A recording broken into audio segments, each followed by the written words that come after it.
Are you a coach or consultant looking to build new revenue streams to fund your lifestyle and give back? Well, this podcast is for you. We bring you inspirational guests and solo shows sharing actionable tips to solve many of the struggles you face each and every day.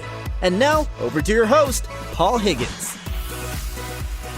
Hello to the Build, Live, Give podcast. If you're a first-time listener, welcome. And if you enjoy it, please subscribe. If you're a regular, thanks for your support. Love to get your feedback at paul@buildlivegive.com. It means the world to me when you do.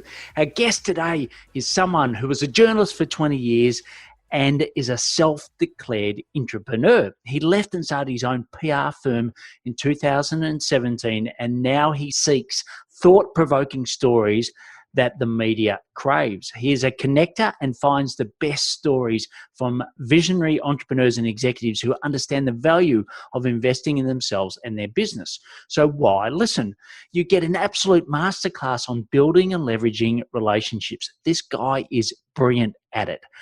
The two elements that make a newsworthy story. And the third thing is the one thing every successful person has in their life from interviewing hundreds, actually probably thousands of people. So now over to Justin Breen from BrEpic. Welcome, Justin Breen from BrEpic Communications to the Build, Live, Give podcast. Brilliant to have you on today, Justin.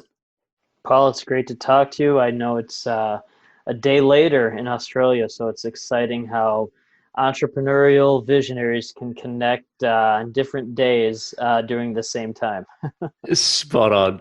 I've always got to remember, the US time zones. I've been up early this morning, our time, and then I'll be working late tonight to fit into where most of the population of the world lives. So it's great having you coming from Canada. So look, I always love to start with something that your family or friends know about you that we may not. Wow, that is a really good opening question. I think that my family and friends, and especially my kids and wife, would know that I'm a very, very, very, very silly person. I come off very serious to a lot of folks, especially in the entrepreneurial community. But when it comes down to it, I'm 43 years old. I'm basically like a child. So. Now, has anyone ever mentioned that you might look like one of the actors out of Friends? That's so interesting because I was watching a movie with Matthew Perry today, and it was it was the one with Salma Hayek. This is total coincidence. I swear to God, I was watching this movie today, and multiple people have told me that I look a lot like Matthew Perry. You do. Like the first time I saw you, your LinkedIn profile, probably not as much, but yeah, the first time we spoke on video camera, I'm like, yeah, that's him. That's him. Yep. Always like, how I love watching owners and dogs when, you look at the dog and you look at the owner and go, yep, I can see exactly why you're a match. Yep. But I also have this thing where I always look at someone and go, oh, that reminds me of whoever. And unfortunately, my daughter's had that carry down through the genes as well. And people are like, no, I don't think so. But I think in this case, I think most people would agree. So, I know you've had an amazing career in journalism, worked for some, really big brands. Now, through that, were you, working as a contractor? Were you a full-time employee? How did that work as you went through the different businesses? And yes, before I forget, the movie was called Fools Rush In. So that's what the movie I was watching. And I'm like, so the odds that you asked me about Matthew Perry and I was watching a movie about Matthew Perry and thinking about how much I looked like him. So we can finish the interview now. I think we've struck gold already. Yeah, we can't go any higher. Yeah, it's just going to be a dumpster fire after this. But no, it's No, I was a full-time journalist for 20 years and basically was in every single position that you could ever imagine. Because starting a company now for the last 3 years, being an entrepreneur, I've realized now that they gave me all these weird jobs as a journalist, full-time jobs, because they didn't know what to do with me because I was an entrepreneur the whole time. So yes, any job you can ever imagine, hybrid role or whatever, I've done it in media. Yeah, and journalism, you've been in it for a long time, and it's like I said, some of the top of the journalist tree, so to speak. What have you seen as some of the key changes in journalism over the last 20 years? Yes, I graduated from University of Illinois in 1999. So yeah, a little over 20 years. My whole life was at the college newspaper, was at the high school TV station. So, first photo that I can recall is me as a baby on my mom's lap reading the Chicago Sun-Times. I mean, I was like maybe 6 months old. So changes in journalism have been fascinating. Man, I got into it to work at a newspaper. And now you see newspapers struggling. But what's been very interesting is that for a PR firm owner like myself, it's never been a more exciting time because there's all these new media outlets, whether it's traditional journalism trying to figure out a new way of doing things, or podcasts like these, where a lot of high-level entrepreneurs on a global level listen to these more than, necessarily reading Forbes or Wall Street Journal. Like, communicating on podcasts has been such an interesting revelation in the last, since I've started my business, but since I've started doing interviews myself for the book, it's been a very interesting avenue to communicate, and then how people absorb news now. Yeah, and look, for me, someone asked me today in a LinkedIn post, what was the last book you read? And I had to be honest and say, look, I don't read books anymore because I just listen to podcasts. And Isn't that interesting? Yep. Yeah, I can pick the exact topics, the people I like. Yep. It's free. I can listen at 2.5 times speed. I can do it while multitasking. It's just, that's the way I consume knowledge these days. Very different to traditionally. It'd be in Australia, as the Australian Financial Review. I'd sit down and read that every morning. And, it's really fast tracked. And who are the winners that are coming out that you're seeing? Who is there any consolidation? Anyone that's really winning in the space at the moment? So in Chicago, I live about 30 kilometers north of downtown Chicago, just as a foundation here. But so I was at a news site called DNA Info Chicago. I resigned, and then they shut it down about 6 months after I resigned. But what happened with that is the former editors and reporters there created a nonprofit called Block Club Chicago, where it's totally subscription based. There's no advertising or anything.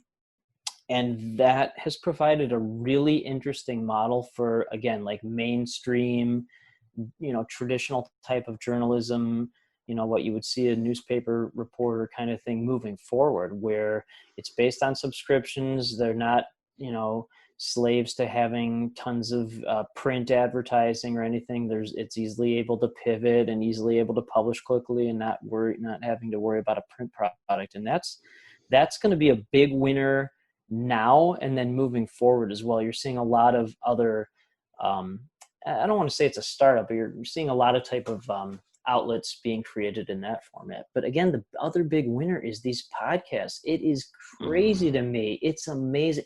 So like, I don't read a lot of books either, ironically, considering I just wrote a book, and I'm a very, very slow reader.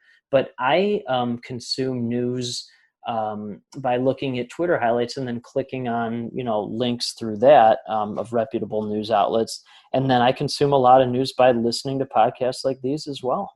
Yeah, and look at, Amazon Alexa is my best friend. Like, I brush my teeth in the morning. I go, hey Alexa, flash briefing, and that's it. I've got my key news outlets that I listen to. It's short, punchy. I can listen in the shower. Blah blah blah. Yep. And that's the way I consume my news. Whereas especially commercial TV, I just, it's not on my agenda, and I think that's becoming more the case. But let's go to the transition, right? So you had a great journalistic career. You're the entrepreneur, like you said, and I must admit I was a bit like that in the Coke company. What got you to make the step to completely start your own business 3 years ago? Yeah, so I am fascinated by people overcoming obstacles, hurdles, never giving up, because that's what I've had to do to create a successful global company. So I'll say this in as quickly as possible in bullet point form. But so February 10th, 2017, I was working as a full-time journalist. Two other folks were terminated that day, full-time journalists. My salary was cut in half just due to cutbacks. And we were talking about how certain media has struggled while others have been successful. So my salary was cut in half. Next couple of weeks, tried to find a full-time job. Couldn't, because finding a job is very difficult in any market. April 16th, 2017, I decided to create this company while no one really knew about it, while still working full-time at a reduced salary. Over the next 6 weeks or so, I reached out to 5,000 people to get my first 5 clients. So 1 out of 1,000, 999 no's for every yes. Got the 5th client, which essentially those 5 clients paid about the same monthly salary rate as I had been making previously to the salary cut as a full-time journalist. So I resigned from my job the next day. And then a couple days later, Robert Feeder, who's the top media columnist in the Midwest of the United States, did a story that I had started my own firm. So that's the story of how I created my company, and it's really been onward and upward ever since. Yeah, brilliant. And the 5,000, was that, what methods did you use to get to the 5,000? Methods. Yeah. So as a journalist, I had a gigantic network of people, obviously, tens of thousands of folks. And so I just started reaching out to people, carefully doing it to make sure that it wasn't overlapping potential sources or contacts that knew I had a full-time job as well. And I was just basically begging, pleading with, thousands of people saying, hey, I just started a firm, would love to write stories and pitch them, or run social media accounts, or any other type of, PR firm type of thing. And I wouldn't recommend doing that, but that's, I didn't know anything about business before starting this. Didn't know what an LLC even stood for, had no business acumen or training or education in college. I learned to be a journalist. So, just grinded it out to get that 5th client, and begged, pleaded, did whatever it took, and got there, and then resigned, and then just kept trying to figure things out from there. And here we are now. Right. Well, we'll go into the build section because it's a beautiful segue, as they say in your industry. But, when someone asks you now, Justin, how do you help entrepreneurs? How do you answer that? So I say this without any ego, because and you'll likely laugh after I say this, but I'm going to tell you why I'm going to say it in a second. So in terms of connecting folks at a global level, and in terms of PR, getting folks in mainstream media, and my clients in mainstream media at a very high level, there are very few people in the world that are better at it than I am. I'm a really good dad, above average to average husband, and useless to society besides that. So, right. So it's funny, but it's true too. So, in terms of helping people, again, there are very few people on the planet that help people, the right people, more than I do, because I am constantly connecting entrepreneurs at a very high level to people all across the world. So someone, I'll be talking to someone in Canada or Austria or something, and they'll say something totally obscure, and I'll be like, oh, I know someone in Tokyo or someone in Australia that thinks the exact same way, and I'll just connect them. And then a week later, I'll get an email from one of those folks, or both of them. They'll be like, I don't know how you knew how to do that, but we're, best friends now, or we're doing business together, or I introduced this person to a bunch of other people. So I am the most giving of givers. And what that's led to is the byproduct of all that is I'm constantly getting intros to companies around the world that want to hire my firm. So minimum 10 really great intros I provide a day to people on a global level. I get at least 3 or 4 every day. Yeah, well, that's the classic jab, right hook summed up there. And how do you keep all of this? Do you just have it in your head, or do you have it in a system? How do you keep all of this network? Paul, if I could virtually or in person hug you for you asking that, it is so rare that people understand my brain or even are able to ask a question like that. So no, it's all in my head, and I don't write anything down.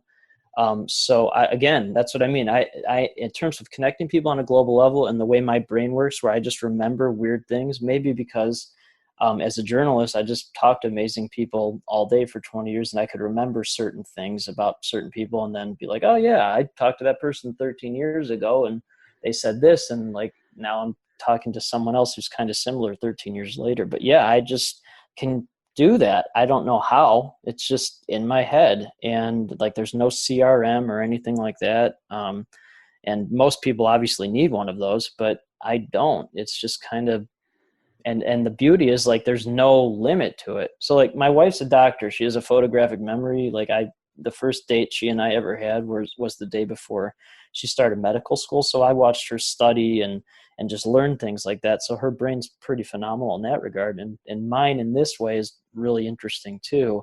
And again, I'm pretty much useless besides this in PR. So I'm glad I'm really good at these two things and being a dad as well. Yeah, well, I must admit, similar to you. So I have I had a video memory, so I can remember most moments of my life. A lot of my friends don't enjoy it because it's normally things they don't want to remember, Right. especially when they were younger, right? Oh yeah, I remember you did that. Oh, shut up, like, right. Can you That's please how my live wife in the is with future? me. Yeah, my wife's like, 13 years ago you did this and insulted me with that. I'm like, oh, I don't remember saying that, but she does. So yeah, but it was interesting when I had when I had the worst of my kidney condition. I was about 6% kidney function. You get yeah, I saw that. kidney fog, and it's basically just brain fog. I couldn't remember anything, so I lost all of that, and it's slowly coming back as my new kidney is working, but it's never quite the same. So now I do have to rely on a CRM, but you've got a wonderful gift, and it's spot on. Now, you do get people in, their stories into brilliant places. So I'll ask you a couple of quick questions. First, what makes a really good story? Well, you just said it about what you went through with your kidney. No one really cares about what you do for the most part. They care about who you are, but if they care about who you are, they will care about what you do. So again, connecting people for me is a superpower. And then, another superpower is I wrote 2 to 3 stories on deadline every single day as a journalist, Monday through Friday, and sometimes on the weekend too. So I can talk to someone for an hour, 55 minutes will be totally useless to what anyone cares about. But in 5 minutes, I'll know what the story is, and I'll just weave everything around that. And I just have an ability to talk to people and immediately kind of just figure out what's interesting or inspirational, emotional, overcoming the odds. Again, that's why I mentioned my story of how I even started this company. And so media just needs that, a good story, which everybody pretty much has, and then a news peg, meaning why it's a story now. So did you write a book, or are you running across Australia? Did you launch a new company? Are you creating some new technology that's helping people? That's pretty much it. It's very simple.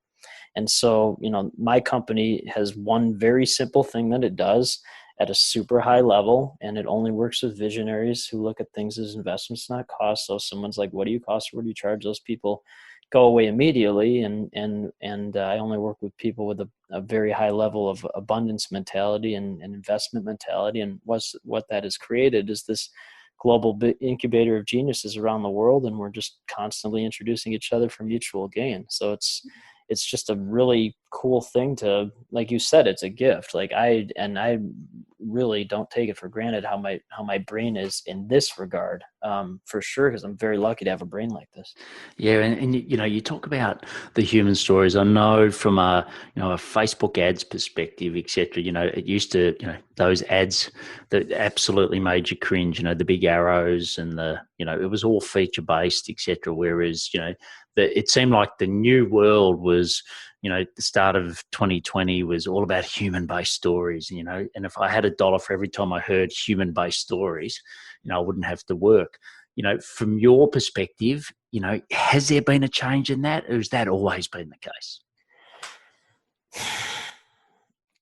In the way I approach journalism, and a lot of the journalists that I know, and have seen and looked at stories, no, it has not changed. People care about people. They want to know who you are. And if they care about who you are, they will care about what you do. But humans are, what's been, again, interesting with COVID, because it's hard to see people in person. Humans are social. They care about people for the most part. For the most part, people are pretty good. There's obviously bad people out there, but for the most part, people are genuinely good, and they really want to know what makes people unique or interesting, or what makes them tick. And so I've interviewed tens of thousands of people in my career, and people who are homeless, from people who are homeless, drug addicts, the poorest of the poor, to multi-billionaires. And there is one common denominator for successful people. And that is they had at least one person who actually cared about them. That's the one common denominator I've seen from talking to tens of thousands of people. And even now, they've had, like, successful entrepreneurs, they've had at least one person, whether that's a mentor or whatever, actually care about them. And so that's what I mean. People and journalists, they want to find that. They want to find, the human aspect of people.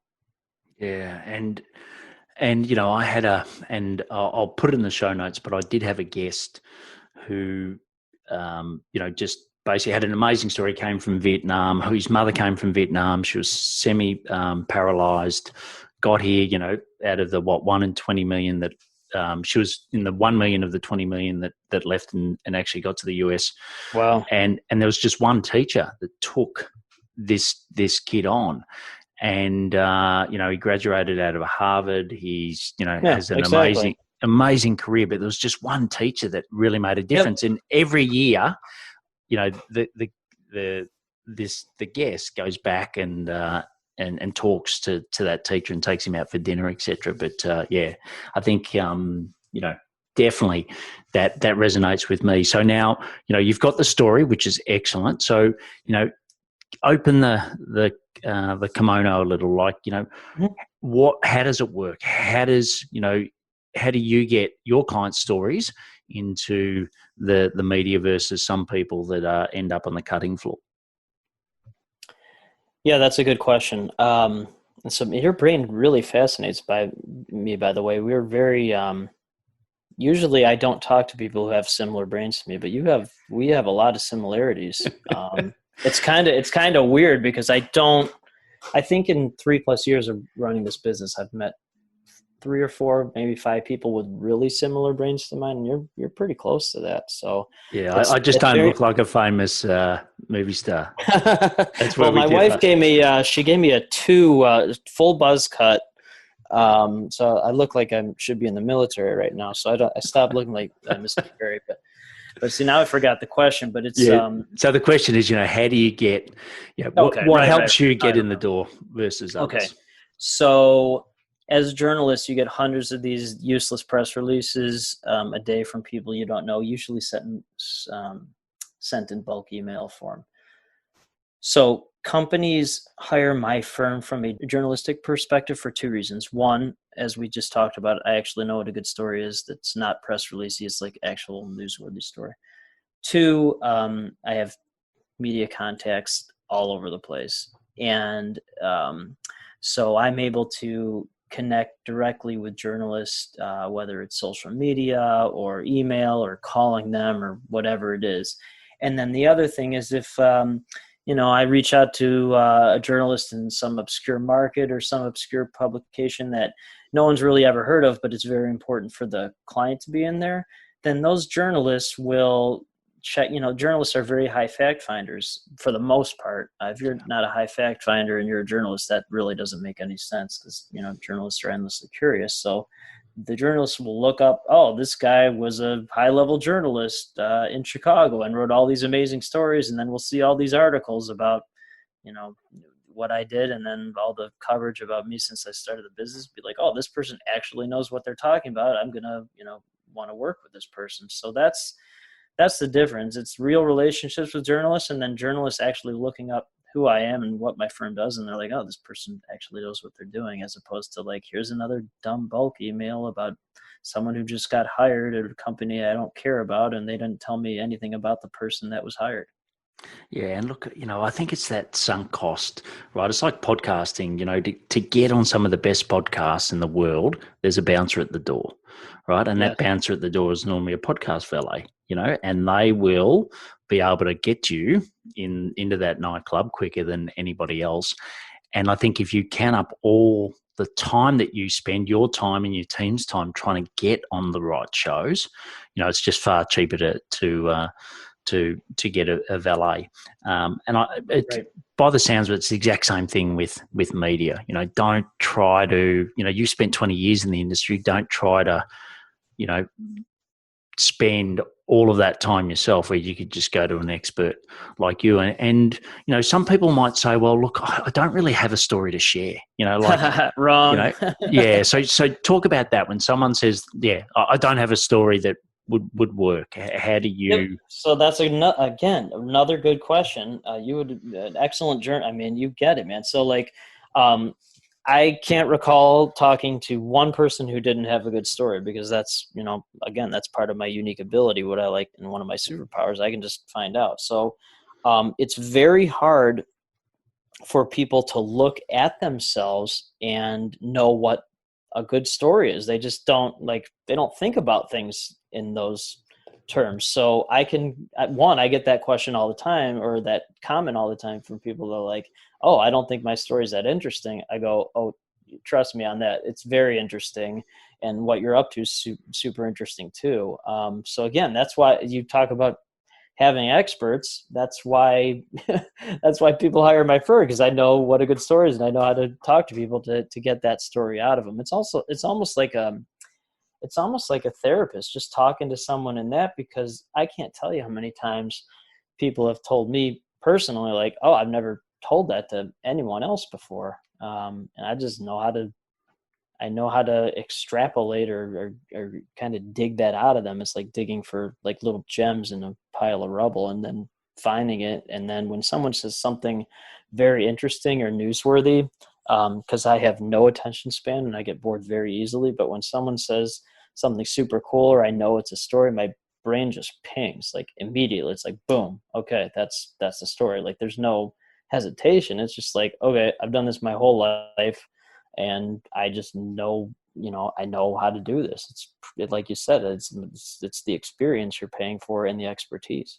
Yeah, and I think that classic saying of, it's hard to see the label from within the jar, and Right. I think that's why you need to hire someone like Justin to do that. So before we go into the live section, I would like to talk about how you can get 3 to 5 new clients a month on LinkedIn by spending 30 minutes a day, even if you don't know where to start and have limited marketing funds. Just go to blgclick.com and watch a pre-recorded free masterclass.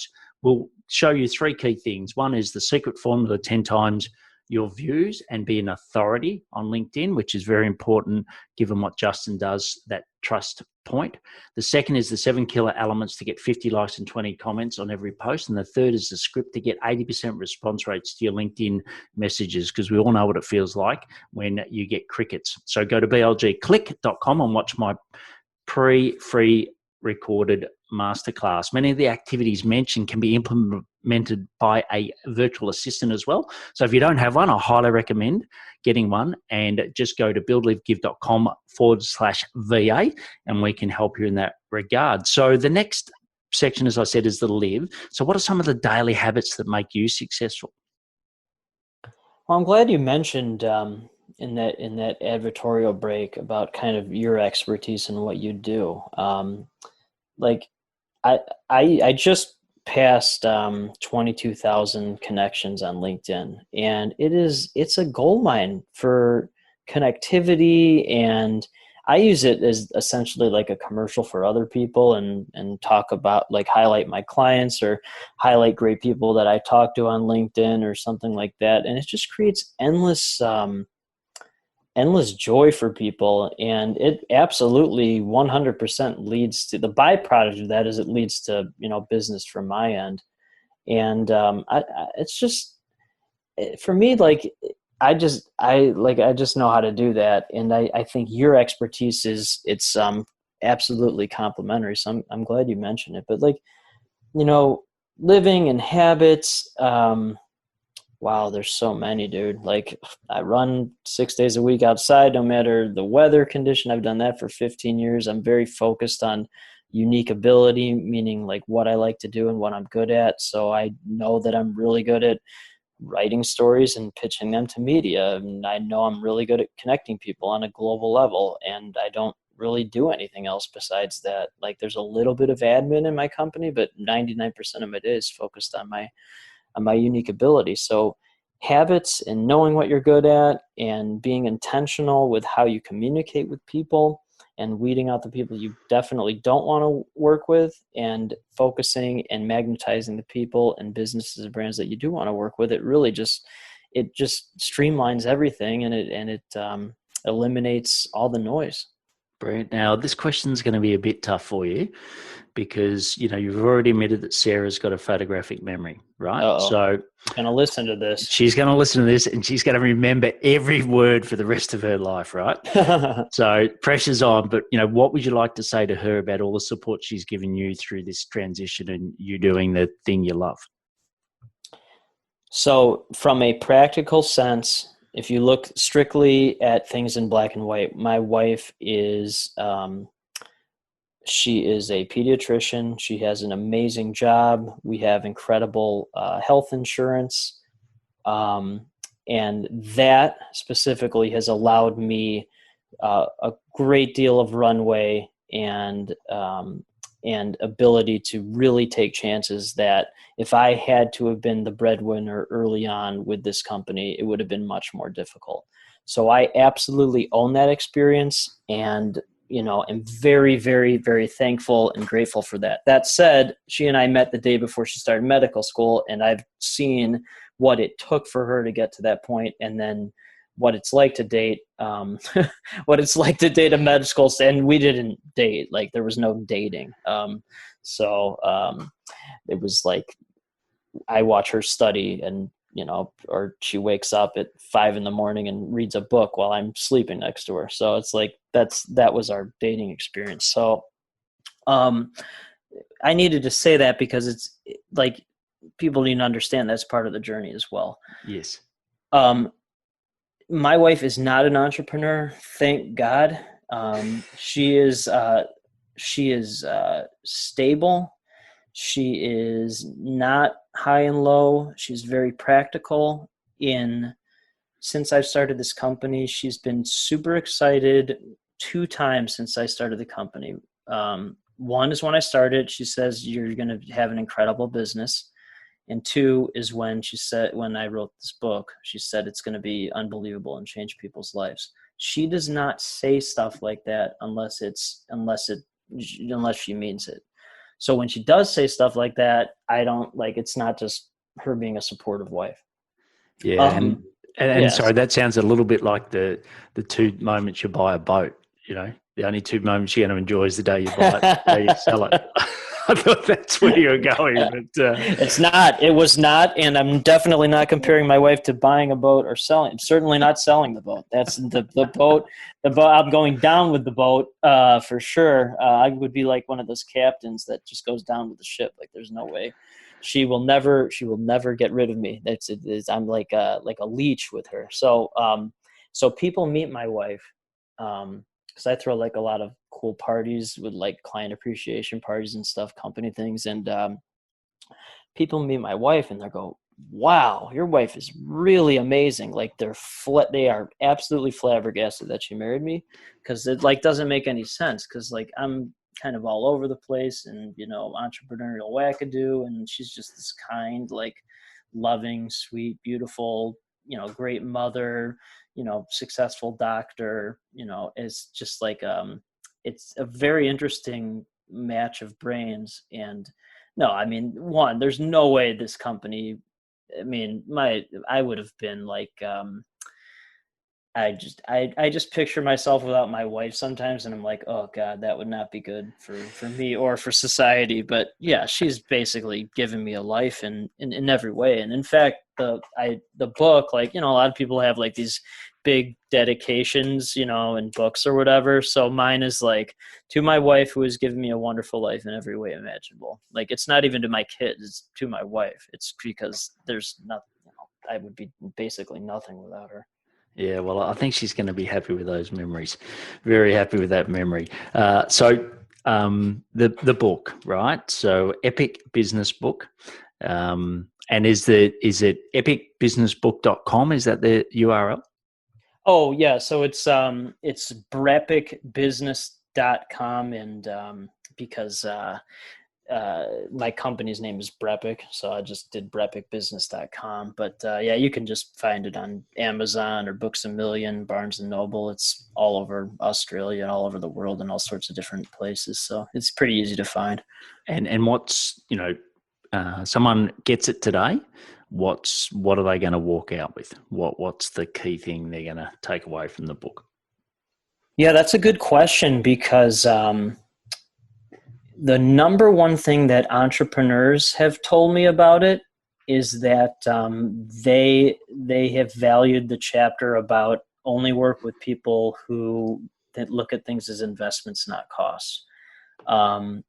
That's when my business really started to take off. I raised my rates exponentially. And then if anyone said, what do you cost or what do you charge? It was just, I don't work with anyone like that, because those people are only looking at things in a transactional way, as opposed to a relationship way. And I have real partnerships with the, people in my network and my clients for sure. So the people I work with now ask, what does an investment with you look like? And so the people that look at things as costs, they're toxic, because they're just looking at things in a black and white money type of way, and they're going to just nickel and dime you with that kind of nonsense. And then the people in their networks usually are the same type of, pains in the butt, cost mindset, scarcity mindset. The people with the investment mindset, their network is filled with people with investment mindset, because you hang out with, your tribe. And so that's basically what my company is this giant global network of incredible people who have an abundance, visionary investment mindset. Brilliant. And we'll definitely have the links in the show notes as Thanks. for that great book. So the next section's the give section. So what's a charity or a community that you're passionate about, and why?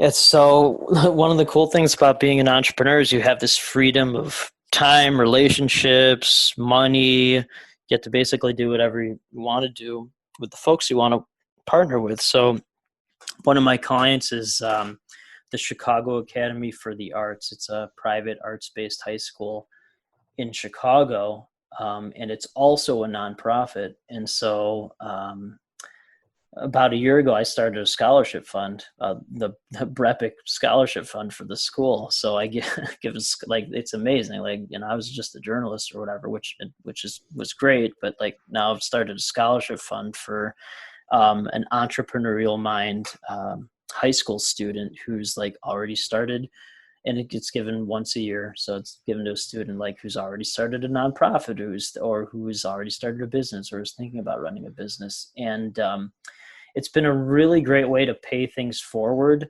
And then any student at that school is like exceptionally brilliant. It's amazing how their brains work in a visual way, artistic way, performing type way. But then also some of them have a really cool business acumen as well. So like, to be able to pay that forward, and again, have a real partnership with the Chicago Academy for the Arts, one of my clients, is great to, invest with them as well.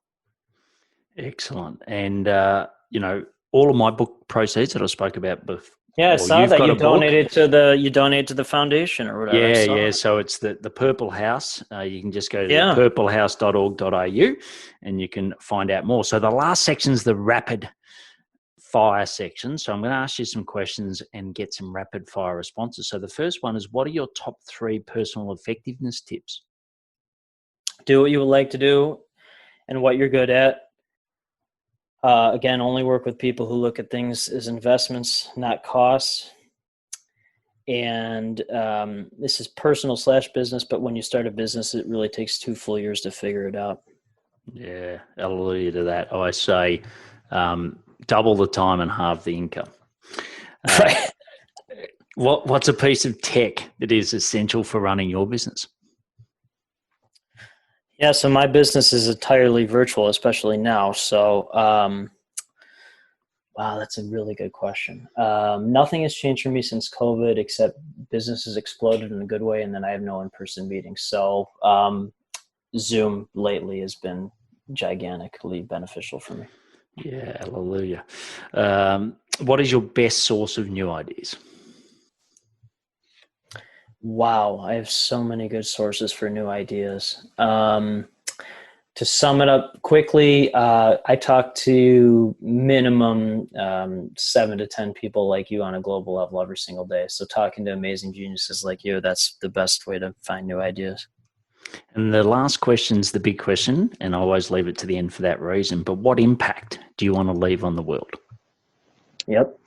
So I'm involved in numerous very high-level global entrepreneurial organizations. My one contention with a lot of those groups is they want to 10x. A lot of entrepreneurs in those groups want to 10x their revenue. I don't care about revenue at all. Essentially my company's all profit, which is a whole lot different than revenue. So my 10xing is a network on a global level. Because that creates endless opportunities for my network and for myself, and then experiences in life. So as my network grows, I just create more and more opportunities and life-changing intros for people in my network. And these intros really do change people's lives and help build businesses and create friendships and endless connectivity. So that's what I want to do for the rest of my life. Yeah, and look, I must admit you practice what you preach, because we met, we had an amazing conversation.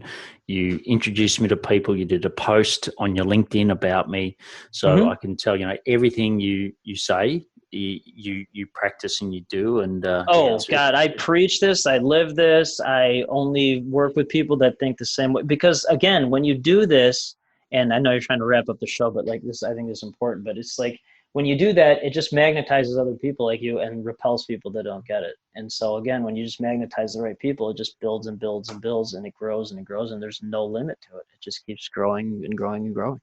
Yeah, well, look, you can find out more about Justin. I want you to do 2 things. So I want you to go and check out his new book, and you can go, as he said, it's BrEpicBusiness.com. So that's BREPIC business.com. And I'll also, the second thing is I want you to go to his LinkedIn profile, right? And maybe even his Facebook. I don't know if you've got a public Facebook. Oh, yeah. Yeah, but just, let us know, right? Share it on his socials. How much does he look like Matthew Perry? I want to please no. Oh, if you do that, that would be, in fact, some visionary wackadoo who's listening to this is going to do a side-by-side photo of me and Matthew Perry, and I want that. I want that done, and I will post the heck out of that on my social media platform. Awesome. Well, look, an absolute joy having you on, and thanks for sharing your wisdom.